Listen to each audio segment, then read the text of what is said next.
Olá, mais uma vez aqui estamos com o nosso programa Alinhando os Ponteiros. Isto mesmo, queremos estar com a nossa vida alinhada dentro do tempo que vivemos. Queremos estar com a nossa vida alinhada diante do Senhor, alinhada com os céus, alinhada com a Palavra de Deus. Para isso, precisamos de conhecer a Palavra de Deus. Precisamos saber o que o Senhor nos ensina sobre a vida, sobre seguir Jesus. O que isto significa? Nessa série de programas sobre as advertências do Senhor Jesus, vamos ver mais uma advertência hoje. Qual? A advertência sobre o discipulado. O que Jesus nos fala sobre ser um discípulo? Que advertências Ele traz para o nosso coração? Vamos ver?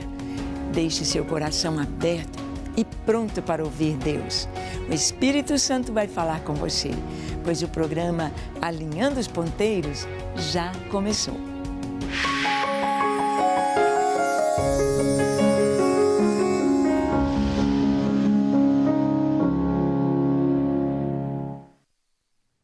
Muito bem, a Palavra de Deus nos traz advertências. Advertência é cuidado, preste atenção, olhe. Nós temos placas de advertência nos nossos cursos para nos tornarmos condutores, para podermos caminhar, andar nas rodovias, nas ruas, nas praças e podermos evitar acidentes. Quando as placas de advertência dizem cuidado, é uma curva perigosa, cuidado, há uma lombada, cuidado, há uma curva muito forte à sua direita, à esquerda, diminua a velocidade. Advertências. E o Senhor fala sobre ser um discípulo. O discípulo é aquele que segue, que anda nos mesmos passos que o seu mestre. O Senhor fala que o discípulo deve levar a sua cruz. Olha o que está escrito em Marcos, capítulo 8, dos versos 34 a 38. Diz assim: Então, convocando a multidão e juntamente os seus discípulos, disse-lhes: Se alguém quer vir após mim, a si mesmo se negue, tome a sua cruz e siga-me. Quem quiser, pois, salvar a sua vida, perdê-la-á. E quem perder a vida por causa de mim e do Evangelho, salvá-la-á. Que aproveita o homem ganhar o mundo inteiro e perder a sua alma? Que daria um homem em troca da sua alma? Porque qualquer que nesta geração adúltera e pecadora se envergonhar de mim e das minhas palavras, também o Filho do Homem se envergonhará dele quando vier na glória de seu Pai com os santos anjos. Bem, Jesus aqui está convocando a multidão para ouvir o que ele vai falar. Ele hoje está chamando você, ele nos convoca, ele nos chama para nos falar. Falar coisas tão importantes, ele diz: se alguém quer vir após mim. É uma escolha, é uma escolha. Seguir Jesus é a escolha mais maravilhosa, mais acertada da vida de uma pessoa. Seguir Jesus, andar nos seus passos, cumprindo a sua vontade, ouvindo a sua voz, sendo guiado pelos seus ensinamentos, ser um discípulo de Jesus, pisar nas suas pegadas. Ele diz: se alguém quer vir após mim. Não é a gente que vai à frente e o Senhor nos seguindo, como muitas vezes as pessoas se despedem uns dos outros dizendo: Deus te acompanhe, Deus te acompanhe. Oi, vá com Deus, mas no sentido de você na frente e Deus atrás. Não é assim. Seguir Jesus é deixá-lo ir à nossa frente, abrir as portas, mostrar o caminho, trazer as decisões. Isto é ser um discípulo, isto é seguir Jesus. Se alguém quer vir após mim, negue-se a si mesmo, tome a sua cruz e siga-me.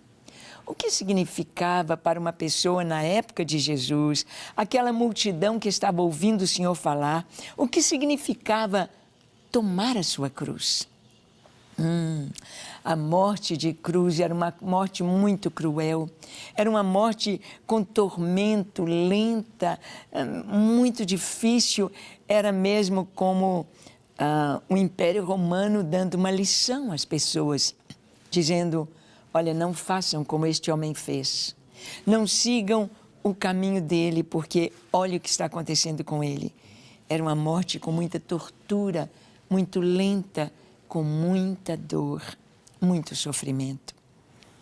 A pessoa que estava levando uma cruz, ela estava dizendo para o mundo, estou indo para morrer. Estou indo para entregar, eu já estou morto. Já estou morto. Levar a cruz significa exatamente isso. E a cruz de Jesus não é aquela cruz que é um X, mas é como um mais, não é? Uma haste vertical e uma haste horizontal. Por que sabemos que foi assim a cruz de Jesus? Porque Pilatos colocou no alto da sua cabeça aquelas palavras, a sua condenação. Jesus Nazareno, Rei dos Judeus. Se a cruz dele fosse em forma de X, não tinha como pregar no alto da sua cabeça. Mas Jesus Nazareno, Rei dos Judeus, Jesus caminhando até o Gólgota, até o Calvário, Simão Cireneu foi constrangido a levar a cruz do Senhor. Os soldados o pegaram como um homem forte. Onde estavam os discípulos? Onde estava Pedro? Onde estava Tiago, João, Bartolomeu? Onde estavam Levi ou Mateus? Tão retraídos. Tomaram Simão Cireneu e a Bíblia nos diz que ele ia seguindo Jesus. Os passos do Senhor eram lentos, muita dor, muita dificuldade para caminhar depois de um açoite, depois de ser açoitado para morrer. Mas Jesus estava levando a cruz foi colocada em Simão, que ia após o Senhor. É a mesma coisa que o Senhor está nos dizendo, se alguém quer ser meu discípulo, tem de tomar esta cruz, tem de saber que morreu ou vai morrer para o mundo, morrer para a sua própria vontade. A cruz é a interseção da haste vertical com a haste horizontal. A cruz é quando a minha vontade é interceptada, a minha vontade no horizontal é interceptada pela vontade de Deus, a haste vertical. E eu escolho a vontade de Deus. E eu escolho fazer o que Deus quer. Então, aí eu sou um discípulo. Aí eu então estou carregando a minha cruz, levando a minha cruz. E levar a cruz significa o que Jesus disse, negar-se a si mesmo, negar a sua própria vontade, negar os seus sonhos, negar o que ele acha que é certo, negar aquilo que recebeu durante tanto tempo na sua vida, na sua história, negar-se a si mesmo. Mas será que isso é bom? Será que isso é legal? Será que isso é certo? A nossa vontade não é boa? Ah, quantas pessoas querem fazer o bem, quantas pessoas querem tantas coisas boas, mas quantas pessoas querem o mal? Quantas pessoas têm as suas escolhas tão erradas? Como acertar na vida? A vontade de Deus é boa, é perfeita, é agradável. Seguir Jesus é estar alinhado com a vida. Seguir Jesus é experimentar a alegria de viver o sabor dos céus aqui na terra. E Jesus disse, quem quiser salvar a sua vida, quer desfrutar do mundo inteiro, vai perdê-la. Porque chega ao final, condenação, inferno. Como aquele rico que Jesus conta a história dele, que foi para o Hades, ali estava em tormentos. Ele não teve tanta coisa tão boa em vida, e agora? Perdição. Quem quiser salvar a sua vida, perdê-la-á, disse Jesus. E ele diz, quem por amor de mim perder a sua vida, este vai achar, este vai encontrar, este vai saber o que é viver. Viver é ter Jesus. Viver é experimentar sua paz, sua alegria, a realidade de tudo que a Bíblia nos diz como verdade. Que aproveita o homem ganhar o mundo inteiro e perder a sua alma? O que é mais importante? O que é mais importante? O que é mais importante? Ali eles fizeram um filme sobre aquele acidente de um avião que colidiu ali nos Andes e houve muita morte, mas houve sobreviventes. E entre os sobreviventes estava um homem que tinha uma maleta, ele segurando aquela maleta com todo o seu carinho, estava cheia de dólares, cheia de notas de $100. E ele segurando aquilo ali com todas as suas forças, mas os dias foram passando e eles precisavam queimar algo para derreter a neve, para tomar água, para sobreviver. E aquelas notas de $100 serviram para queimar, para que ele pudesse sobreviver. Que valor tinha aquele dinheiro todo no alto dos Andes, no meio da neve, entre corpos, entre mortos? Serviria para manter a vida dele sendo queimada. As pessoas dão tanto valor ao que não tem no momento mais importante. Qualquer um de nós vai passar pelo vale da sombra e da morte. E o que adianta tanta coisa, tanto dinheiro, tanto recurso, tanta riqueza, que não vai ser levada daqui? É o que Jesus está dizendo. Que daria um homem em troca da sua alma? Ser discípulo de Cristo exige abnegação. A palavra nos diz em Lucas, capítulo 14, 25 e 26, diz assim: grandes multidões o acompanhavam, e ele, voltando-se, lhes disse: se alguém vem a mim e não aborrece a seu pai, a mãe, a mulher, os filhos e irmãos e irmãs e ainda a sua própria vida, não pode ser meu discípulo. Não pode ser meu discípulo. Quantos homens de Deus foram martirizados e ali naquele momento crucial, os seus algozes dizendo: nega Jesus, é só negá-lo e você está livre, você vai ter a sua vida e você pode ir. Lá no Peru, haviam os guerrilheiros do Sendero Luminoso e eles eram de esquerda, eles eram guerrilheiros mesmo, e entravam nas igrejas e matavam as pessoas, aqueles que eles achavam, julgavam que estavam contra eles ou que eram de direita, e matavam. Chegaram em uma igreja, uma pequena igreja numa aldeiazinha. E aqueles homens encapuzados com as suas metralhadoras entraram no meio do culto. Lá estava o pastor e os irmãozinhos sentados ali nos bancos. E aquele chefe dos guerrilheiros disse: quem aqui quer salvar a sua vida? É só negar Jesus. Quem negar a Jesus vai salvar a sua vida. Mas se você não negar Jesus, você vai morrer. Então, quem quer negar Jesus, quem quer salvar a sua vida, por favor, saia.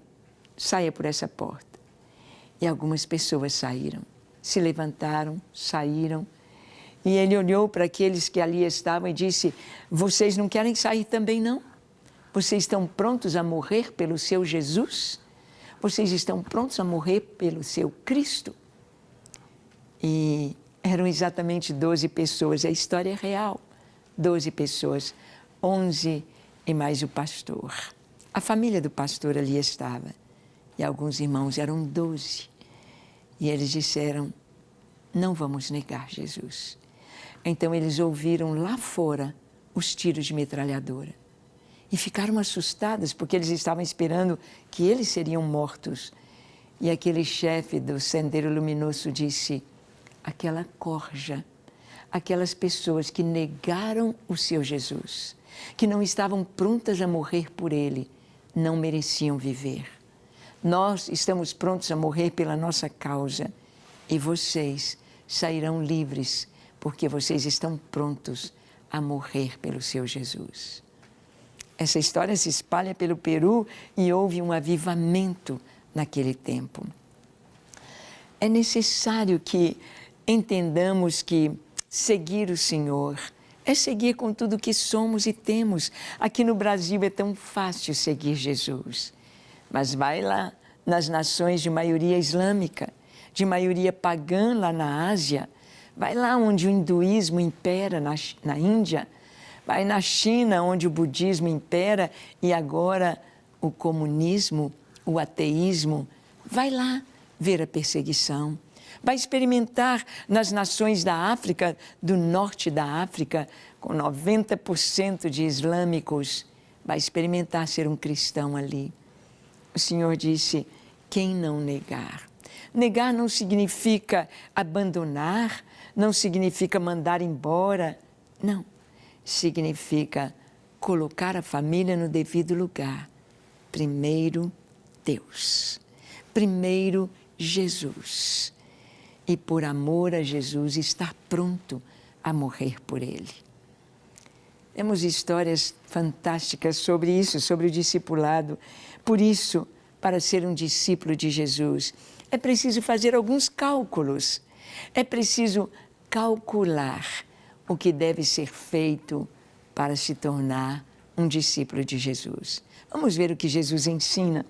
Aqui em Lucas 14, 27 a 33, Jesus disse, e qualquer que não tomar a sua cruz e vier após mim, não pode ser meu discípulo. Pois qual de vós, pretendendo construir uma torre, não se assenta primeiro para calcular a despesa e verificar se tem os meios para concluir? Para não suceder que, tendo lançado os alicerces e não a podendo acabar, todos os que a virem zombem dele, dizendo, este homem começou a construir e não pôde acabar. Vamos parar aqui um pouquinho no texto. Quando se vai fazer uma construção, tem de se fazer cálculos. Tem o material, tem a mão de obra, tem o projeto, e tem o acabamento. Tudo isso tem de ser levado em conta.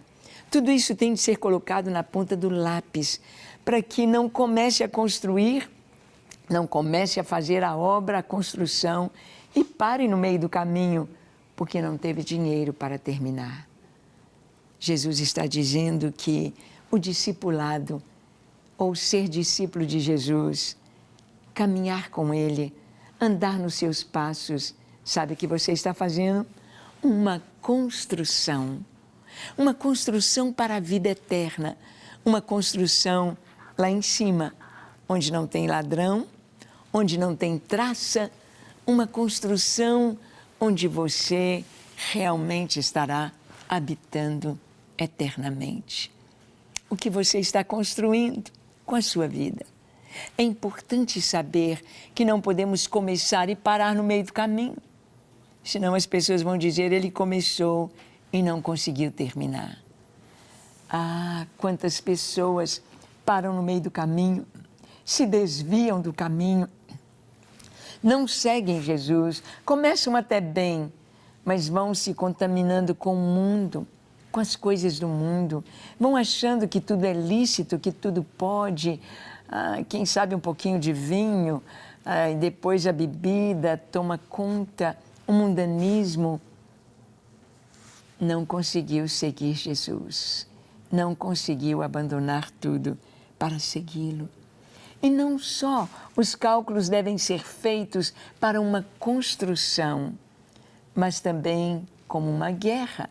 Olha o restante desse texto aí de Lucas 14, diz, ou qual é o rei que, indo para combater outro rei, não se assenta primeiro para calcular se com 10.000 homens poderá enfrentar o que vem contra ele com 20.000?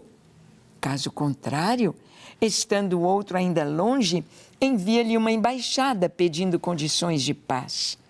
Assim, pois, todo aquele que dentre vós não renuncia a tudo quanto tem, não pode ser meu discípulo. Aqui está falando do preço do discipulado, falando sobre o rei. O rei, quando vai enfrentar uma guerra, ele tem de ver o que ele tem. Ele tem de ver se ele vai conseguir enfrentar, se ele vai ter de pedir ajuda de outro país, ou se ele vai ter de levantar a bandeira branca e pedir paz. quando você se torna um discípulo de Cristo, além de construir algo para a vida eterna, você entra numa guerra. Entramos numa batalha. Ah, quantas pessoas, quando recebem Jesus como Senhor e Salvador, eles são, na família, são ridicularizados, humilhados, perseguidos, chacota. Em algumas famílias, até mesmo mandados embora. Até mesmo rejeitados, mandados embora do lar, da família. Maridos que abandonam suas esposas. Esposas que abandonam seu marido que se converteu, filhos que são mandados embora do seu lar porque se converteu. É uma guerra. Há uma guerra entre o bem e o mal, há uma guerra onde Cristo, nosso general, luta por nós e Ele não perde as batalhas. Mas o inimigo vai tentar tirar você. O inimigo vai tentar com todas as forças fazer você desistir do caminho. É uma guerra. E também nós podemos ver que há um sabor no discípulo de Cristo. Como assim? Vamos ver. Lucas 14, 34 a 35 diz: o sal é certamente bom. Caso, porém, se torne insípido, como lhe restaurar o sabor? Nem presta para a terra, nem mesmo para o monturo, lançam-no fora. Quem tem ouvidos para ouvir, ouça. O discípulo de Cristo é como o sal. Ah, o sal, uma comida mais salgadinha, faz a gente ficar com sede, com sede. O sal desperta nas pessoas a sede.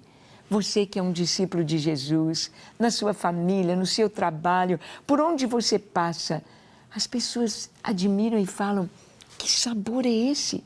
Que vida é essa? Que vontade de ter o que Ele tem. Esta paz, este amor, este perdão, esta paciência. As pessoas ficam com sede, sede de Deus. O sal, ele preserva, ele impede que a contaminação destrua a carne, o alimento. O sal preserva. Você, na sua casa, como discípulo de Cristo, você preserva, você guarda a sua família, você livra os seus queridos da destruição do inimigo. Sim, podemos ter esta certeza. Crê no Senhor Jesus Cristo e será salvo tu e a tua casa. O sal preserva. É muito lindo, mas o sal não pode perder o sabor. Não pode deixar de dar este sabor. Não pode deixar de ser sal, sal da terra. O discípulo de Cristo imita Cristo. Ah, vamos ver isso? Em 1 Coríntios 11, verso 1, o apóstolo Paulo diz: sede meus imitadores, como também eu sou de Cristo. Ah, o apóstolo Paulo imitava Jesus. Tudo que ele ia fazer, ele olhava: que faria Jesus no meu lugar? Quando nós buscamos fazer isto, quando nós buscamos olhar o exemplo de Jesus, então nós também vamos experimentar Cristo em nós, a esperança da glória. Nós vamos experimentar uma vida bonita, uma vida saudável.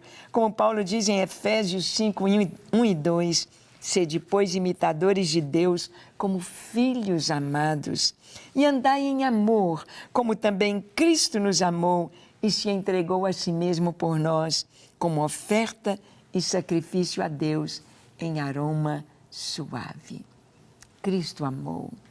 Cristo amou e se deu. Esta é, vamos dizer, a principal característica do cristão: amar. Amar como Jesus amou. Ele disse: um novo mandamento vos dou, que vos ameis uns aos outros, como eu vos amei. Ser discípulo de Cristo é amar. Vamos ver aqui as virtudes dos discípulos de Cristo. Eu quero ler o que Paulo fala em Romanos 12, de 9 a 16. Vai prestando atenção e veja isto na sua vida. Ele diz: o amor seja sem hipocrisia. Detestai o mal apegando-vos ao bem.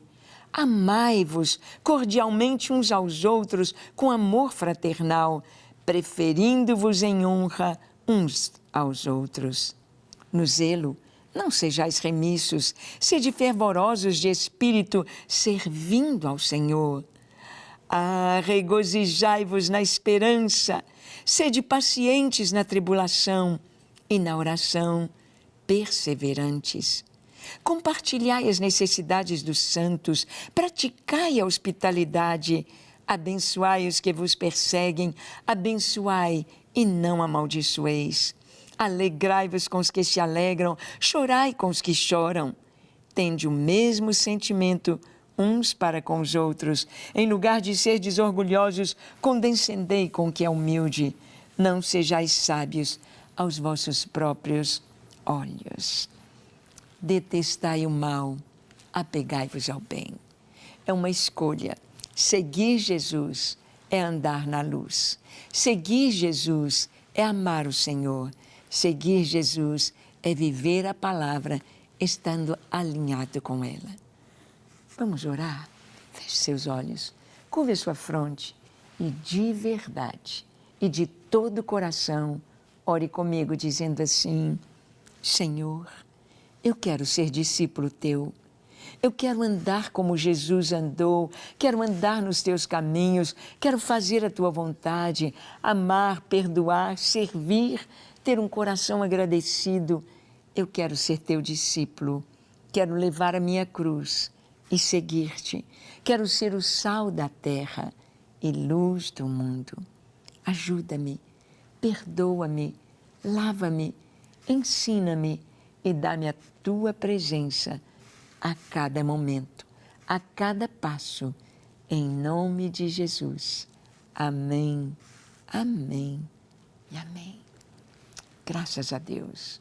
Que você seja um discípulo verdadeiro, que você ame o Senhor acima de todas as coisas e desfrute da alegria de ser seu discípulo. Que Deus te abençoe ricamente até o nosso próximo encontro, quando aqui estaremos compartilhando com você a palavra de Deus. Deus o abençoe e que você seja um verdadeiro discípulo. Deus te abençoe.